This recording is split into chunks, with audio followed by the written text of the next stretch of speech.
and B is two parallel strands of part of DNA. Okay, we already know there are two strands. So here it is a chemical structural structure is presented here of a DNA molecule. Okay, so you can see the hydrogen bond, thymine and adenine. Okay, the guanine and cytosine bases. Okay, and then the first one is basic structure of a nucleotide. Nucleotide consists of what? Phosphate sugar base. Okay, phosphate sugar base. Okay, so these three things are included in what? In a nucleotide. Okay, then now we'll move towards the histone proteins. Histone proteins. Okay, it's on page number 9. Okay, histones are the proteins that help in the coiling and packaging of DNA. Basically, histones are what? Histones are proteins. Underline that. Histones are the proteins. Okay, that that help in the coiling and packaging of DNA into structural units called nucleosomes. Okay, these histone proteins, they help in the packaging of the DNA molecules or the coiling. Okay, you know a coil. Okay, you know a coil. How does a coil look like? A spherical shape and in more coils. Okay, coiled shape is there.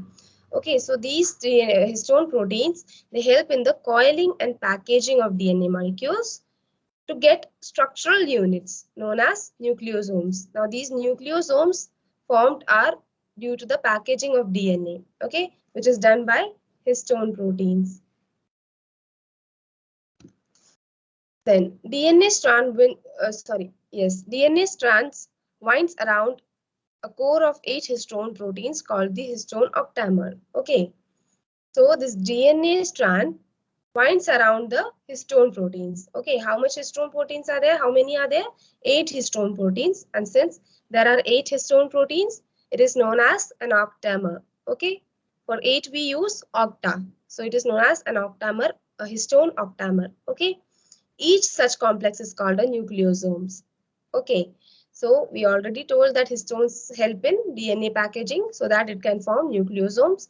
Okay, this DNA strands winds around the 8 histone proteins. Okay, there are 8 histone proteins and these strands, these DNA strands, they winds around these histone proteins and form an octamer. Okay, each such complex is called a nucleosome.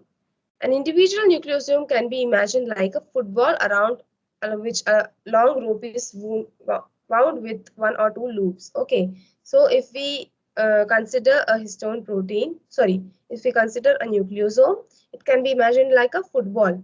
Okay, a football in which a rope is coiled. Okay, a football around which a long rope is wounded with one or two loops. Okay, with one or two loops, it is coiled.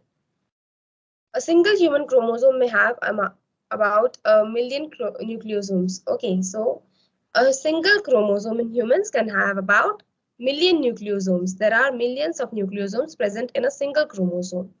Okay, each human cell contains approximately 2 meters of DNA if stretched end to end. However, take out the next page. Okay, so each human cell contains only 2 meters of DNA. 2 meter is very less. Okay, you know what 2 meter is? Okay, 2 meters are very less. So each cell, if it is containing 2 meters of DNA, it should be condensed further. Okay, condensed means it should be made more denser. Okay, why it is made denser? Because we'll study next. Okay, why it is made denser? It is given here. Yes. So, however, the nucleus of a human cell is only about 6 nanometers, sorry, 6 millimeters in diameter. Okay. So, a human cell, the nucleus. Okay. First, we told that the DNA is 2 meters in each chromosome, each cell of a human. Okay. Now, this nucleus of the DNA, it is more smaller. Okay. It is only 6 millimeters. Okay. The DNA needs to be, therefore, the DNA needs to be condensed in order to fit inside the nucleus. Okay, so now the nucleus is only 6 millimeters and the DNA is 2 meters. Okay, there is a difference between meter and millimeter. So nucleus is only 6 millimeters and the DNA molecule is 2 meters. Which is longer? Obviously, the DNA molecule is longer. So, if this DNA molecule is not if the DNA molecule is supposed to be fixed inside the nucleus, okay, for cell division for further processes. So, for that, we need to condense the DNA molecule. What is condensation?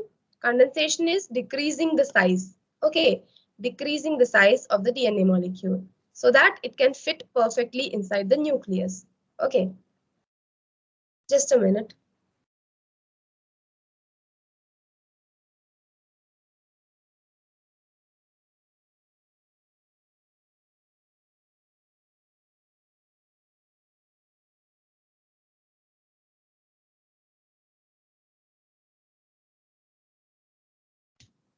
So DNA condensation is required for what? You can write it in your notebook or in your book.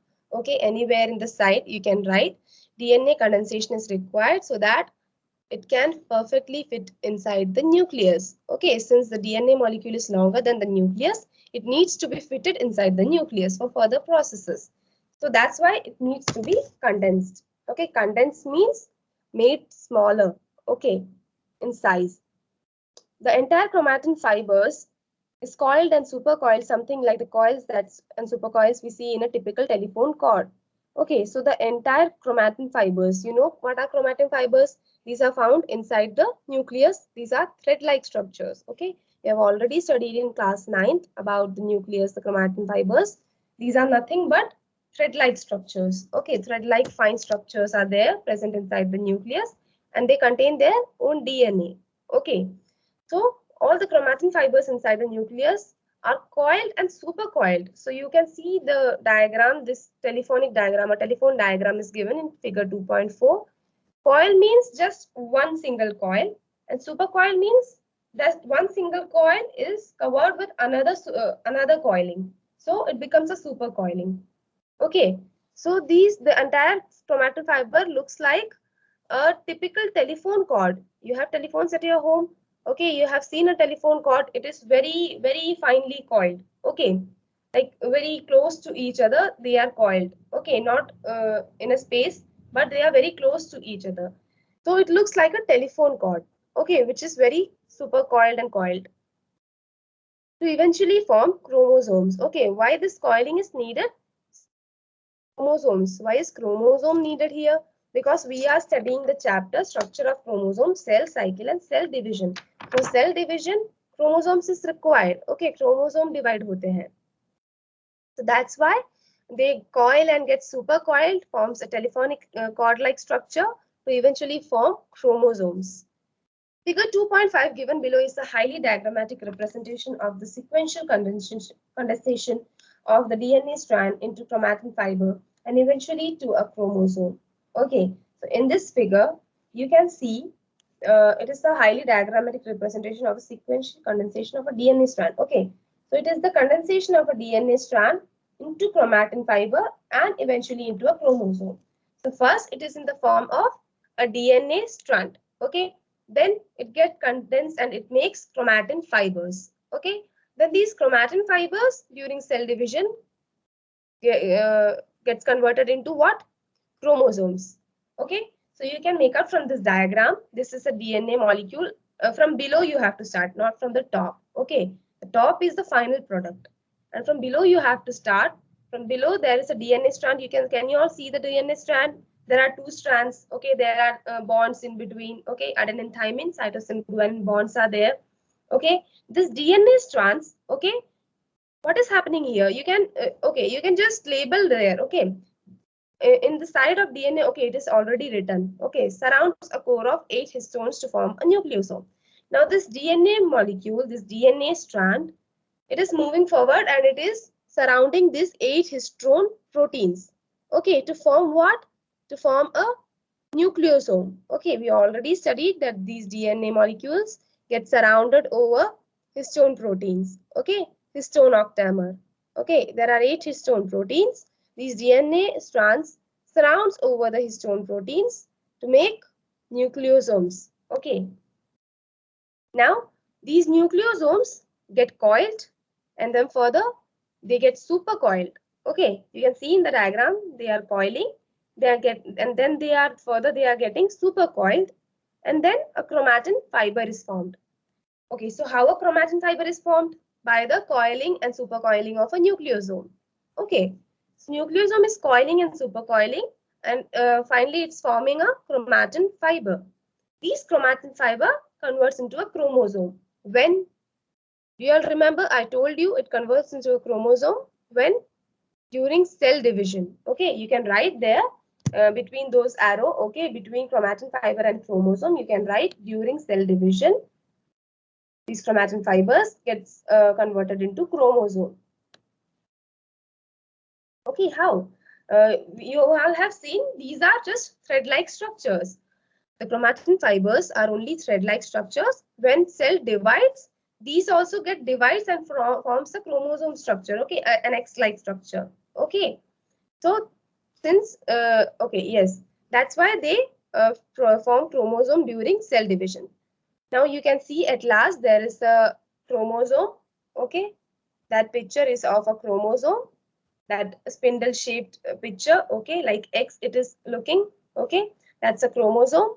Okay, and the top portion is labeled as chromatids. Okay, the top portion is labeled as chromatids. And what are chromatids?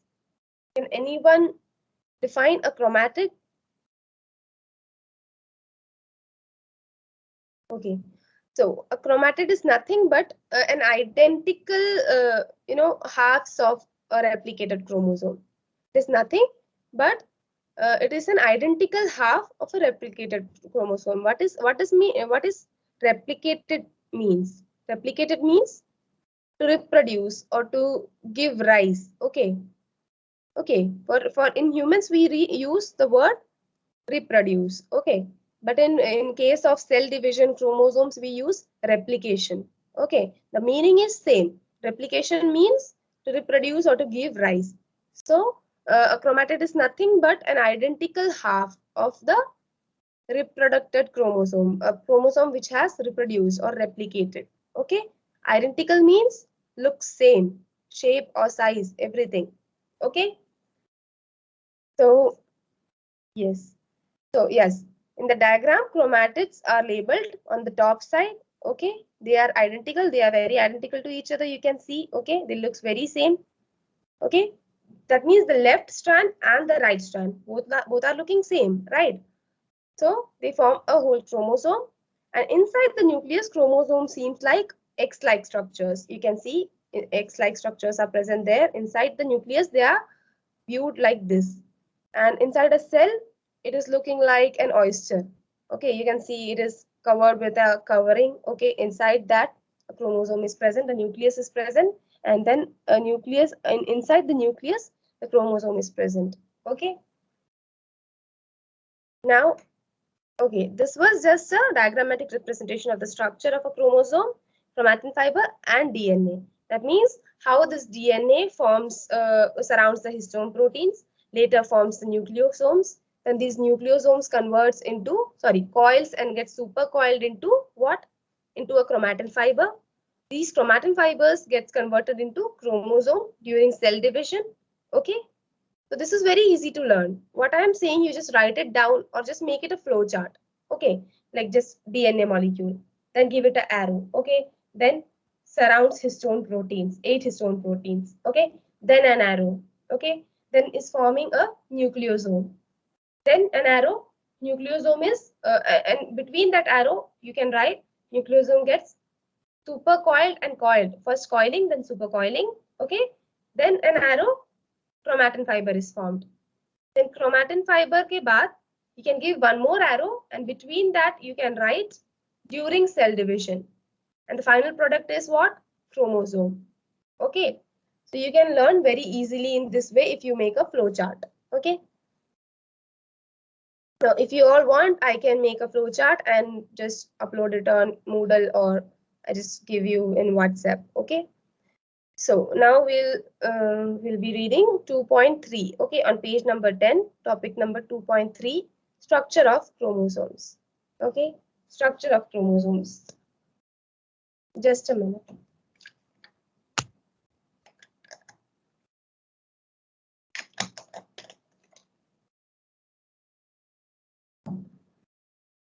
Yes. Each chromosome in its condensed form. I told you what is condensed form? Condensation. What is condensed? Decrease in size. That the chromosome decreases in size. Okay. Each chromosome in its condensed form, as visible during the start of cell division, consists of two sister chromatids joined at the some point along the length.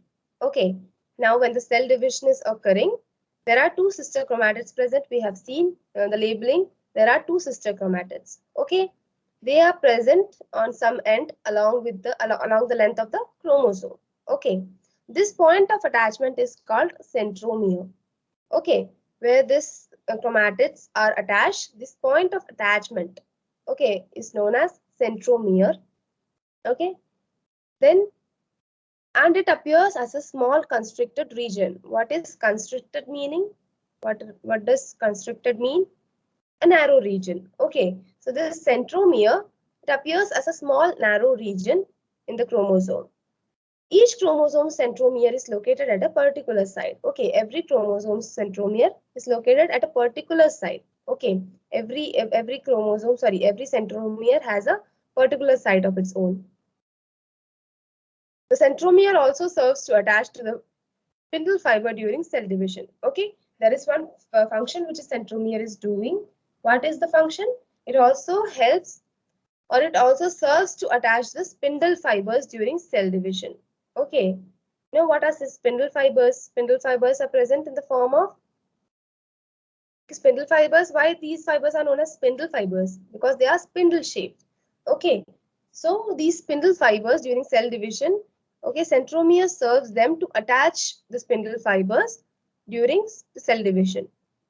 As the spindle fibers contracts, okay, the sister chromatids are separated at the centromere. Okay, now what is contraction?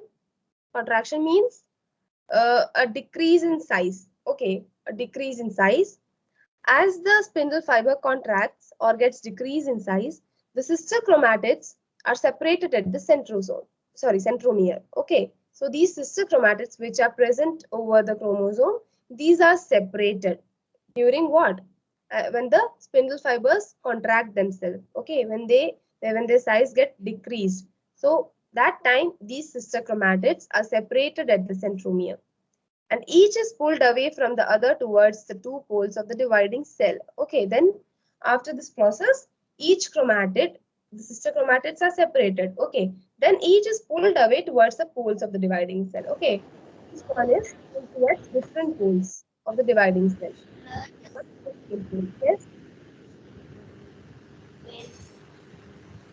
Mayam, are you trying to say something? Okay.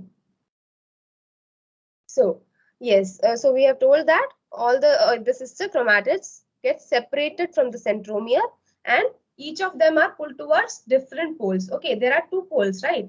This is a very long structure. A chromosome is very long. So there are two poles. So each chromatid is pulled towards different, one on the top side, one on the downside. Okay.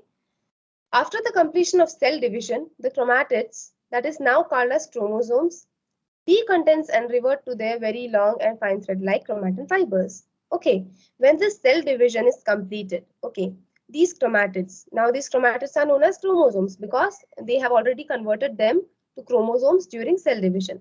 Now they get decondensed, that is, they gain their normal shape, which was before, and revert to their very long and fine thread-like chromatin fibers. Okay, after cell division, these chromosomes get decondensed. They get to their normal size and shape, which were there before.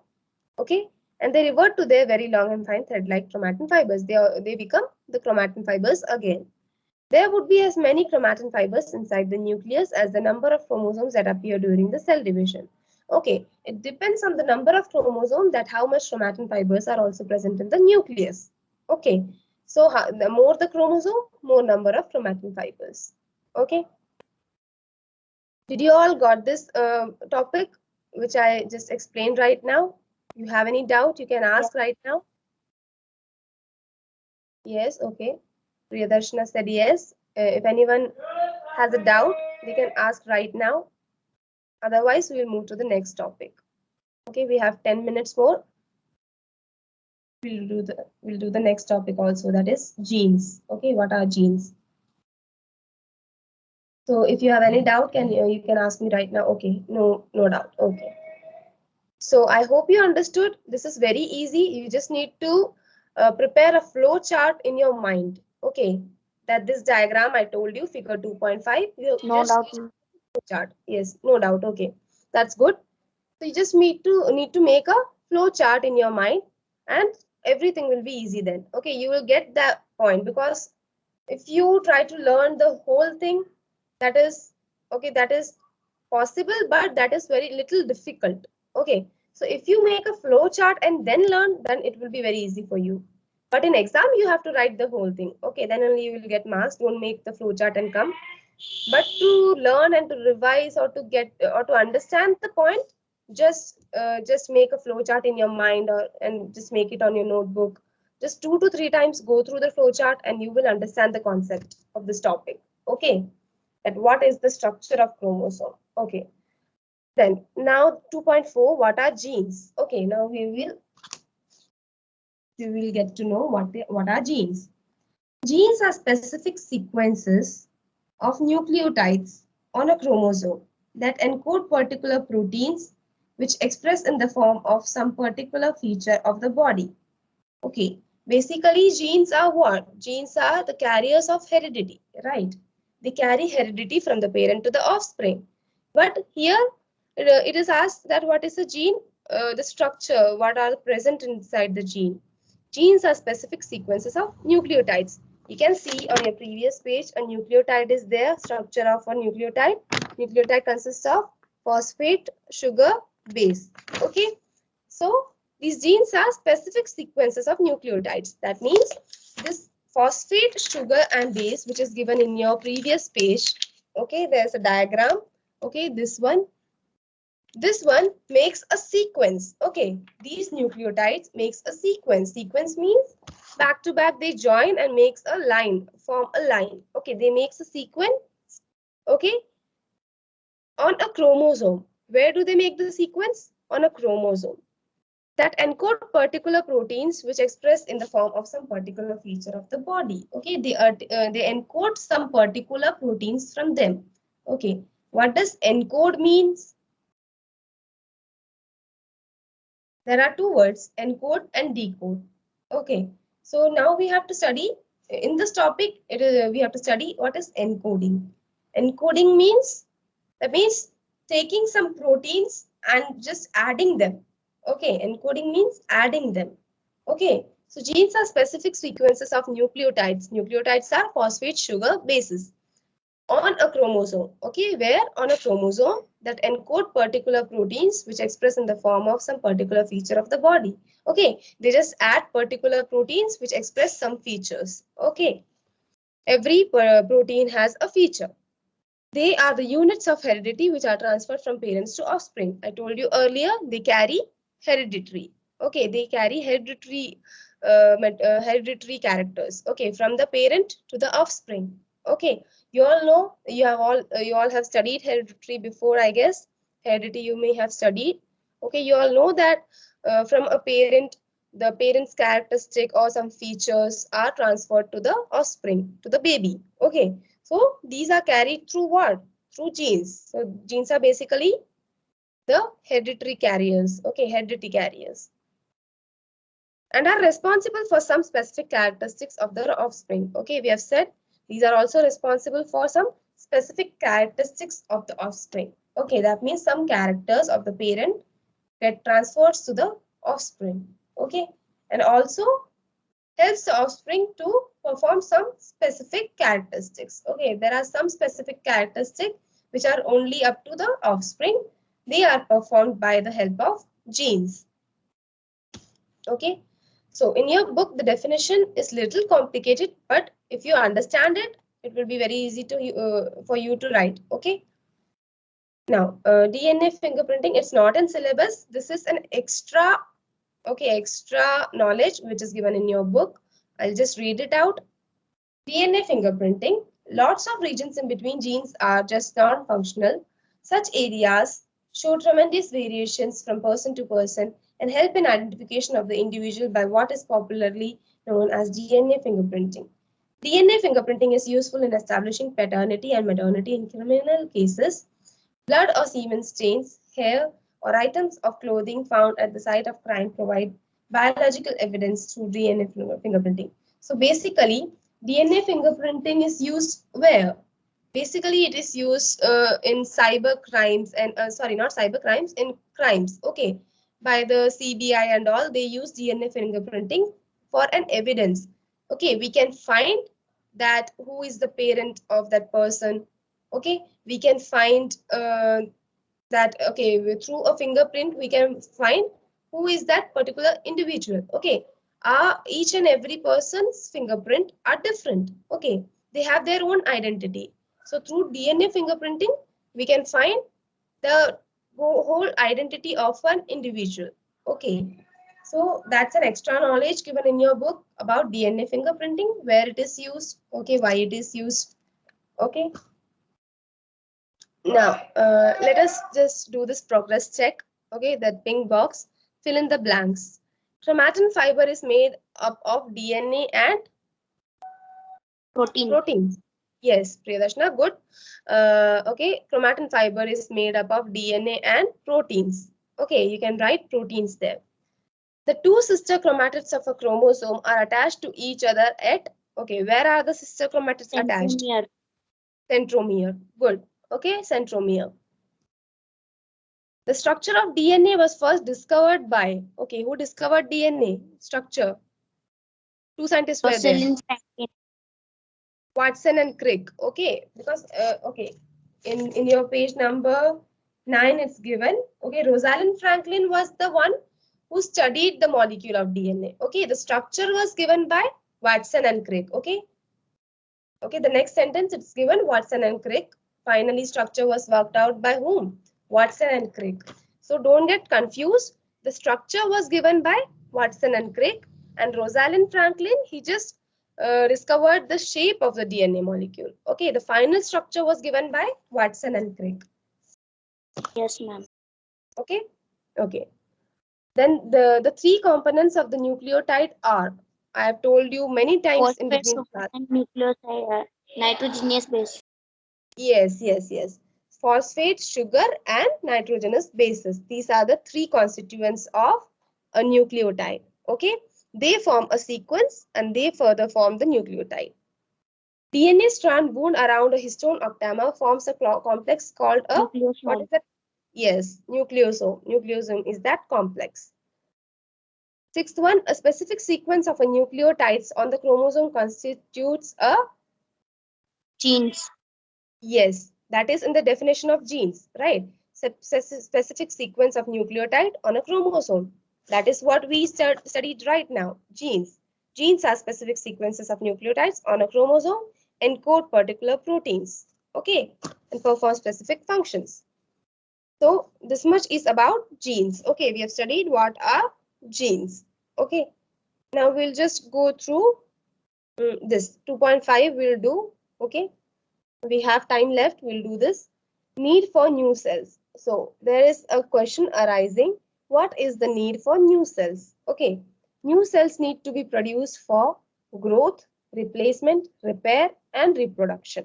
Okay, so what is the need for new cell? There are four needs particularly: growth, replacement, repair, and reproduction. So you can remember this by just G1 R3. Okay, easy to remember. That is growth 1 and 3R. Okay, that means, okay, not G1, GR3. Okay, that means G for growth and 3R are there. What are they? Replacement, reproduction, and repair. Okay, so this is very easy. GR3, growth, reproduction, replacement, and repair. Okay, you can write there for easy learning GR3. Okay, now for growth. First one, for growth, most organisms, including plants and animals, begin their life as a single cell. You already know, you already studied in 9th standard. Most organisms begin life as a single cell. This cell divides repeatedly to form a cluster of cells, which start shaping for different functions to form tissues and organs. This is also this was also in your 9th standard, that these cells, that single cell divide further and forms a mass of cell. Okay, this mass of cell is named as what? A tissue. Okay, we can define tissue as a group of cells. So it further forms a tissue and further forms organs. Okay, thus cell division is essential for growth. Okay, as we have already seen that this cell forms group of cells. Okay, this group of cells are known as tissues. These tissues further grow into organs. Okay, thus cell division is essential for growth. Okay, but because these are forming tissues, tissues are forming organs, organs are forming organ system. Okay, organ system say we are forming the whole human organism. Okay, a whole human body or an organism is formed. So growth is very necessary. Okay, the cell division is essential for growth. Now, for replacement, there is always a wear and tear of cell during the normal body function. Okay, for example, 2 million red blood cells in our body are destroyed every second. These are replaced by new cells formed through a division of their parent cells in the bone marrow. In plants, the old and dried leaves fall off and the new ones grow out. Okay, so you already know that in plants, the new leaves are formed and the old ones just fall and they just get destroyed. And then afterwards, new ones are formed. Similarly, for replacement in an organism's body, every time there is a wear and tear means tooth food. Okay, these cells destroy. Okay, that means in blood, for example, red blood cells in our body destroy every second. Okay, every second they get destroyed. So they should be replaced. Okay, because cells are very important. Cells are the basic unit of life. So if cells get destroyed and if they are not formed again, a body will eventually die. So these cells, the destroyed cells, these are replaced by new cells. Okay, how they are replaced? They are formed through a division of their parent cell. Okay, there is one parent cell present. They divide and form the new cells. Okay, where they form the new cells? On the bone, in the bone marrow. You can underline this line. These are replaced by new cells formed through a division of their parent cell in the bone marrow. Okay, and in plants, old and dried leaves fall off, new ones grow. So for replacement also cell division is necessary. Okay, because when the cell divides, only then replacement will take place. When it divides and form new one, only then replacement will take place. Otherwise, the old one will die and the body will eventually die. Third, for repair. Apart from normal wear and tear of the tissues in the body, there may be accidental injuries. One may get cuts in the skin or fractures in the bone. Repair of such injuries is again through cells which divide, cover up the gaps and join the broken ends. Okay, for repair also, how cell division is important or helps in repair? Okay, sometimes apart from this wear and tear, the cells accidentally get injured. Okay, sometimes our hand get a cut, or sometimes you may have heard that ligament injury ho gaya kisi ka. Okay, ligament loose ho jata hai. Okay, ligaments are present inside tissues. Okay, so tissue फट जाता है. Okay, fracture आ जाता है bone में. Now, such repair, okay, repair of such injuries is again through cell division. Okay, these cells are further repaired through the help of cell division. Okay, and through these divided cells, all the these gaps are filled. Okay, the gaps inside the broken, okay, a fracture gap can be filled. Okay, or a cut gap can be filled. Okay, through what? Through cell division, through the dividing cells.